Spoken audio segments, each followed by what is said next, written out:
के लिए मैं कसम खाता हूं कि मैं निरंजन जी को अगर पार्टी टिकट देता है, विधायक बन जाते हैं, तो जहानाबाद वालों को सबसे पहले क्या देना चाहेंगे? निरंजन केशव जी विधायकी का चुनाव लड़ेंगे इस बार?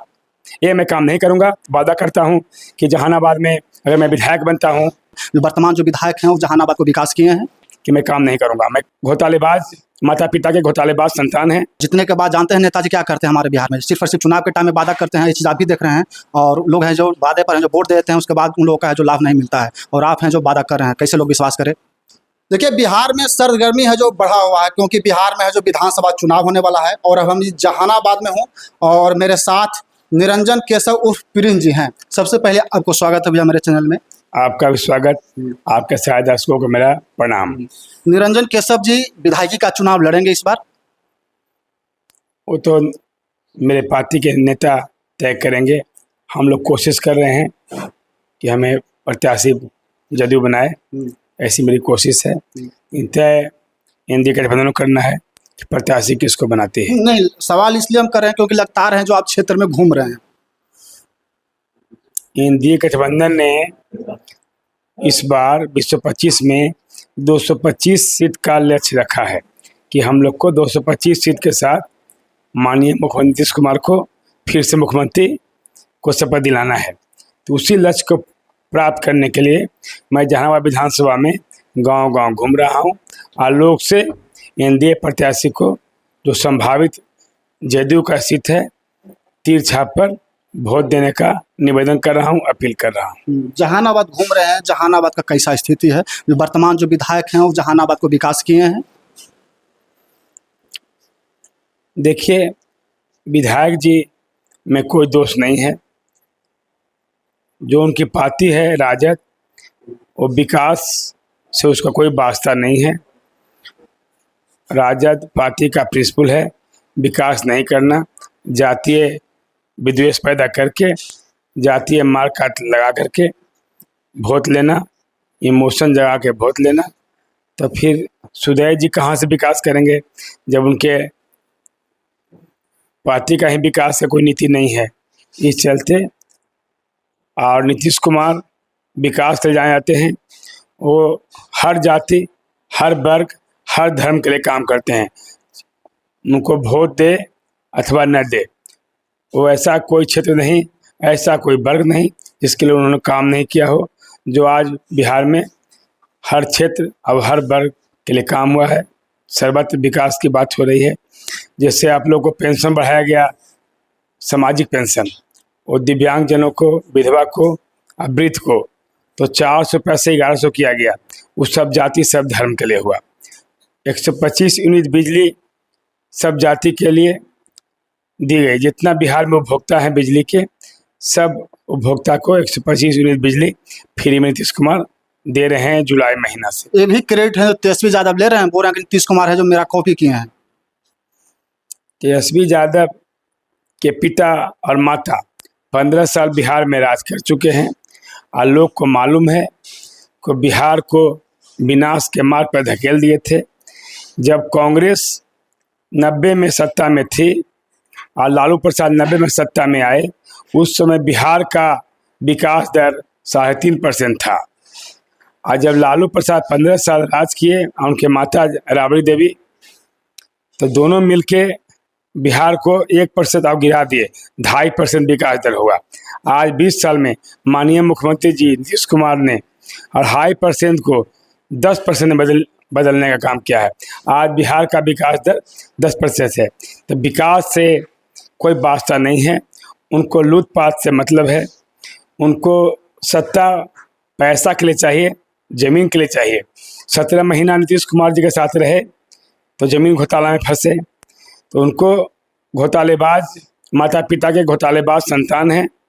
वो क्या जानेंगे कि जनता का क्या सुख दर्द होता है। बस जात पात करेंगे, जातीय विध्वंस पैदा करेंगे। 118 नरसंहार बिहार में हुआ था, 168 नरसंहार बिहार में हुआ था। तो नीतीश कुमार को विरासत मिला। आज कोई नरसंहार नहीं होता है। उनके अपने मामू ने बताया था कि लालू यादव ही अपहरण कराते थे, अपहरण का फिरौती लालू यादव रिकवर करते थे। ये हम नहीं कर रहे हैं। उनके मामा साधु यादव और सुभाष यादव बोल रहे हैं। तो जो सरकार जो रक्षक है वही भक्षक जनता के बन जाएगी, तो फिर जनता गुहार कहाँ लगाएगी। तो उनको ये सब शोभा नहीं देता है कि वो कर रहे हैं। जो काम नीतीश कुमार कर रहे हैं तो उसका श्रेय वो खुद लेना चाहते हैं। ये सब उनसे उनके मुंह से अच्छा नहीं लगता है। आप नरसंहार की बात किए तो पटना में है जो हॉस्पिटल में हेल्थ जो मर्डर कर दिया जा रहा है, बिजनेसमैन को है जो मर्डर कर दिया जा रहा है, तो कहीं ना कहीं जो अभी भी जो जंगल राज जारी है। जी, अभी सत्ता पोषित कोई अपराधी बिहार में नहीं है। आप अपराध तो हो सकता है, इतना बड़ा जनसंख्या है, 13 करोड़ बिहार की जनसंख्या है, तो 13 करोड़ लोग के पीछे पुलिस नहीं रह सकती है। उसका एक मर्यादा है, एक सिस्टम है। सरकार जो बहाली पुलिस को होती है वो हर आदमी के पीछे एक पुलिस नहीं रह सकती है। तो अपराध होता है, लेकिन तुरंत 1 दिन 2 दिन 3 दिन के अंदर अपराधी पकड़े जाते हैं और अपराधी पर काबू है। लोग में प्रशासन का डर है, सरकार का डर है। सरकार अच्छा काम कर रहा है। निरंजन जी को अगर पार्टी टिकट देता है, विधायक बन जाते हैं, तो जहानाबाद वालों को सबसे पहले क्या देना चाहेंगे? सबसे पहले नीतीश कुमार जी जब यहाँ सरकार में बने तो रोड का काम हो चुका है, लगभग बिजली घर घर पहुँच चुकी है। हर गांव में स्कूल भी बना हुआ है जिसकी बढ़िया इमारत है। मुझे एक जहानाबाद में एक नीतीश कुमार इस बार जो घोषणा किए हैं 1 करोड़ लोग को रोजगार देने का, तो ये औद्योगिक क्रांति करके ही हो सकता है। तो मैं चाहता हूँ जहानाबाद में भी बड़ा उद्योग लगे और यहाँ के लोग को यहाँ रोजगार मिले। फिर जहानाबाद में महिला का कोई सरकारी कॉलेज नहीं है, पुरुष का कॉलेज है, उसमें लड़कियां भी पढ़ती हैं, मतलब कोई सिस्टम है। ये महिला का कॉलेज एक किस्मेरा कॉलेज है जो वित्त रहित है, सरकारी अनुदान पर चलता है, वो सरकारी नहीं है। एक महिला कॉलेज मैं चाहता हूँ कि जहानाबाद में सरकारी हो। और तीसरा मेरा है कि जैसे नीतीश कुमार ने गंगा नदी किनारे मैरीन ड्राइव बनाया है, वैसे ही कम से कम जहानाबाद में भी दरधा पुल से लेकर के अलगना के पास जो मोड़ के पास जो पुल है वहाँ तक कम से कम एक तरफ से दरधा किनारे मैरीन ड्राइव टाइप का रोड बन जाए, जिसका जो भी नामकरण हो। ये वादा कर रहे हैं आप, और जीतने के बाद जानते हैं नेताजी क्या करते हैं हमारे बिहार में। सिर्फ और सिर्फ चुनाव के टाइम में वादा करते हैं, ये चीज़ आप भी देख रहे हैं।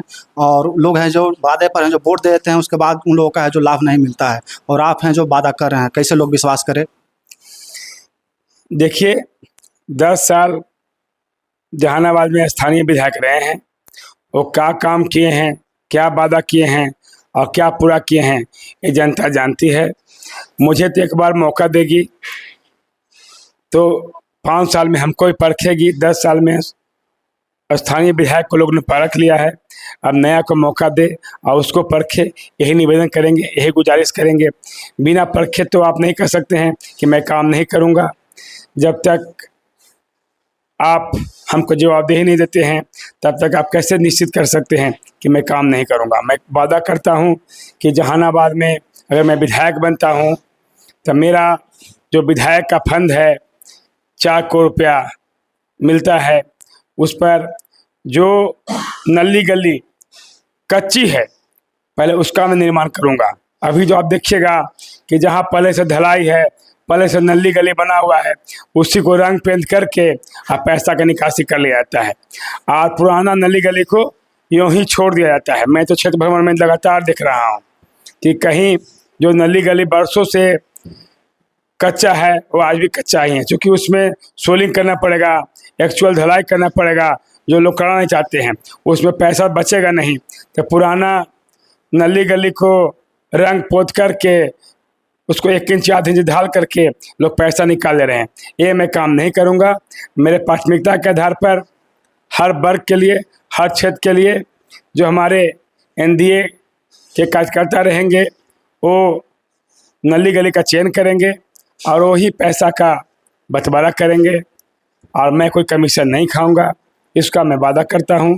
इसका मैं किसके लिए मैं कसम खाता हूं कि मैं कोई कमीशन नहीं लूँगा और एनडीए कार्यकर्ता ही काम तय करेंगे, वही अभिकर्ता भी होंगे। चलिए, मेरे साथ निरंजन केशव जी थे और सामाजिक नेता हैं, हमेशा लोगों के बीच रहते हैं, जदयू नेता हैं, और ये बोले हैं कि अगर हम जीतते हैं जहानाबाद से तो जहानाबाद में सरकारी महिला कॉलेज देंगे और जहानाबाद को विकास करने का हम प्रयास करेंगे। तो आप लोग क्या सोचते हैं, कमेंट बॉक्स में अपना प्रतिक्रिया जरूर दीजिएगा। जय हिंद।